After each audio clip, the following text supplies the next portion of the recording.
Spyro the Dragon was a huge part of my childhood. For 90s PlayStation kids, he was likely a large part of their childhood as well, when the Reignited Trilogy launched for PlayStation 4 and Xbox One consoles in late 2018, fans of the little purple dragon were over the moon.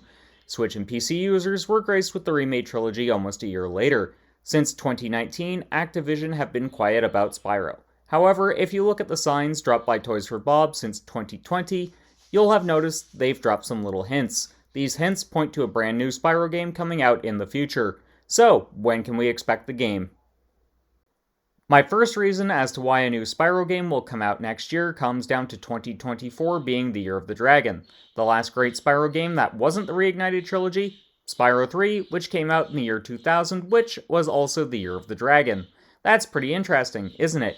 If it's coming next year, which I think is likely, that'll mean this sequel has been in development for at least 5 years. Most games take 3 to 5 years to develop, so this game is taking roughly 6 to develop, and it isn't outside the realm of possibility. It'll also be 24 years since Spyro 3 first launched for the PlayStation 1, so celebrating the third game being 24 and the series being 26 would be pretty cool. Then again, anniversary games don't always work out.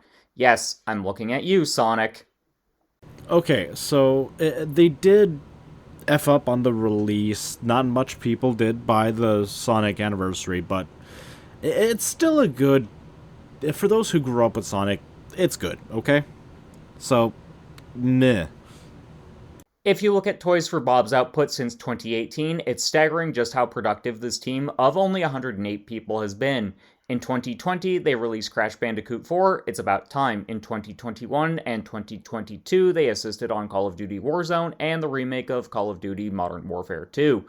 This year, they're also releasing Crash Team Rumble. Basically, they've been really busy. So who are some studios that could take over? Well, Blizzard Albany, formerly known as Vicarious Visions, could be one. But they've been busy too. That means Beenox could very well be the lead developer on this project, as they haven't done anything recently beyond support work for various COD titles and the Tony Hawk Pro Skater remakes and Crash 4, meaning they could have had Spyro 4 in early development for a while, development which has likely been slowed by the pandemic. We know that Toys for Bob had to delay Crash Team Rumble, formerly known as Wampa League, multiple times, in no small part thanks to the pandemic and other developmental problems.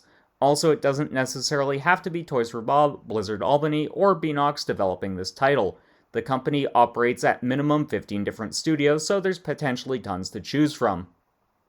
Usually, Activision likes to release at least one family-friendly game per year. Of all of the IPs owned by the company, Crash and Spyro are their largest games that fit this criteria. Most of their other properties are aimed at teenagers or older audiences. When the Crash Insane Trilogy launched in 2017 and the Reignited Trilogy launched in 2018, it was clear that Activision had plans on alternating years between Crash and Spyro.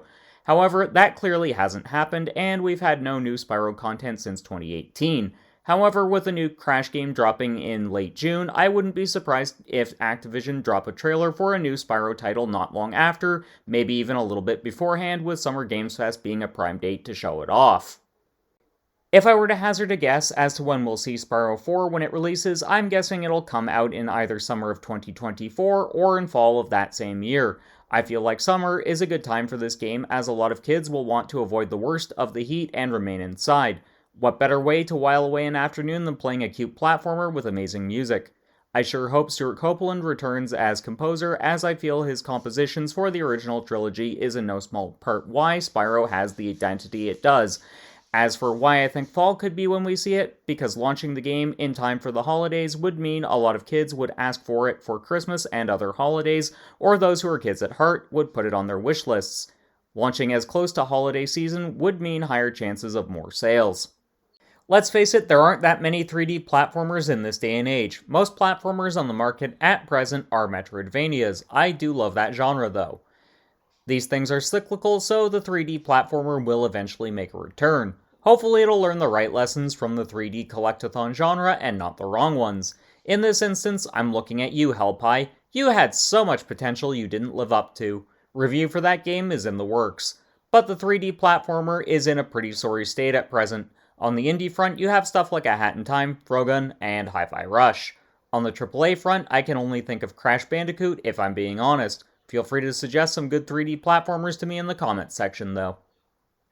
So those are just some of the reasons I think we'll see a new Spyro game in 2024. Do you think we'll likely see one? Let me know. Also, don't forget to like and subscribe. 2 of my previous videos will be popping up on screen now.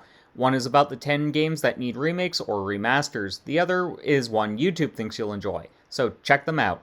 Until next time, keep blazing that trail.